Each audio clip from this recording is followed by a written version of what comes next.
ابھی تو کچھ گھنٹے ہوئے تھے، کہا نہیں شام ہو گئی تو نکلو، وہ فوراً خزانے کی طرف بھاگا اور اٹھانے کی کوشش کیا، بولے رکھو تمہارا ٹائم ختم ہو گیا، کھانے کی کچھ تو لے دو، دھکا مار کے نکال دو، تمہارا ٹائم ختم ہو گیا۔ وہ روتا ہوا مایوسی کے ساتھ دربار سے نکلا اور اپنے بالوں پر، اپنے سروں پر وہ مٹی اڑانے لگا اور کہنے لگا کہ ہائے افسوس میں نے کیا کیا۔ اب آئیے سنیے، امام جوزی رحمۃ اللہ علیہ فرماتے ہیں کہ وہ قیمتی ہیرا سے مراد انسان کی پاورفل زندگی ہے۔ ہم اپنی زندگی کو بس اسی وہ جاہل گوار جس طریقے سے اپنے ٹائم کو ختم کر دیا، ہم بھی سیم اسی طریقے سے اپنے وقت کو ضائع کر رہے ہیں۔ یہ قیمتی ہیرا مرنے کے بعد ہمیں نہیں ملے گا، یہ وقت ہمیں دوبارہ نہیں ملے گا،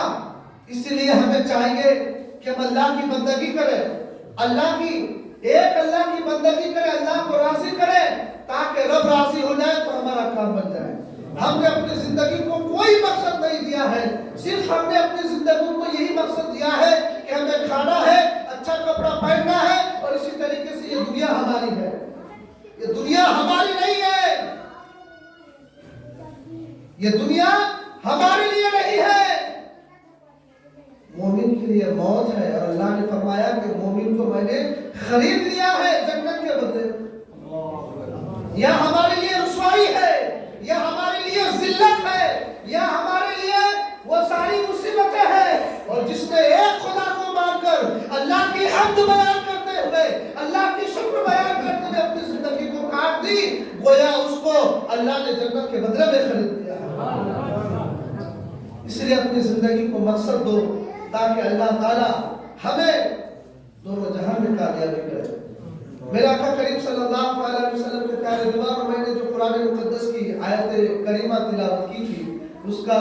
معنی یہ ہے انما یخشی اللہ من عبادہ العلماء، کہ اللہ سے اللہ کے بندوں میں وہی ڈرتے ہیں جو عالم دین ہے۔ اللہ گواہی دے رہا ہے اس بات کی، اللہ کہہ رہا ہے، کیوں؟ اس لیے کہ اس نے علم حاصل کیا، اور علم حاصل کرنے میں ہمارے لیے بھلائی ہے۔ امام رازی رحمۃ اللہ علیہ نے ایک حدیث نقل کی ہے، یہ بھی بہت بڑے فقیہ محدث گزرے، ان کی بھی بہت ساری کتابیں انہوں نے لکھا۔ انہوں نے ایک حدیث لکھی علم کے بارے میں، اور کہا کہ حضور صلی اللہ علیہ وسلم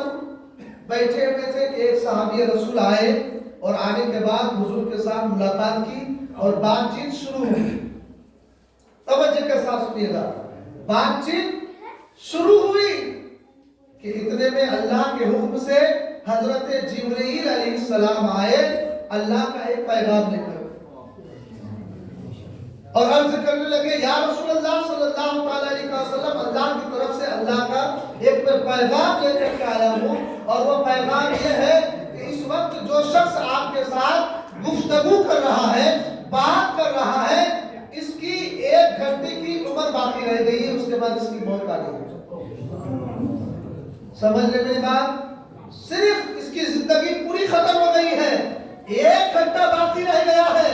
1 گھنٹے کا مہمان ہے۔ اللہ کے نبی صلی اللہ علیہ وسلم نے اس پیغام کو اس صحابی رسول اس شخص کو سنایا، کہا کہ تم 1 گھنٹہ تمہارا ٹائم باقی ہے، یعنی عصر کے وقت تم ختم ہو جاؤ۔ تو کہا اللہ کے نبی صلی اللہ علیہ وسلم، اب میری زندگی کا 1 ہی گھڑی باقی رہ گیا ہے، اب میں کیا کروں بتاؤ، کون سا عمل کروں، وہ کون سا کام کروں جس سے میرا رب راضی ہو جائے، اور جو میں نے اپنی زندگی کو یوں ہی گزار دی دنیا میں، اس کا مجھے جواب دینا نہ پڑے۔ ان کی سوچ کیسی تھی، ان کا فکر کیسا تھا، اللہ کے نبی سے فرما رہے ہیں کہ آپ بتائیے کہ اللہ راضی کیسے ہوگا، جبکہ وہ صحابی رسول تھے، اور اللہ کے نبی نے حدیث پاک میں فرمایا کہ میرے صحابی آسمان کے ستاروں کے مانند ہے، کسی ایک کی پیروی کرو گے جنت میں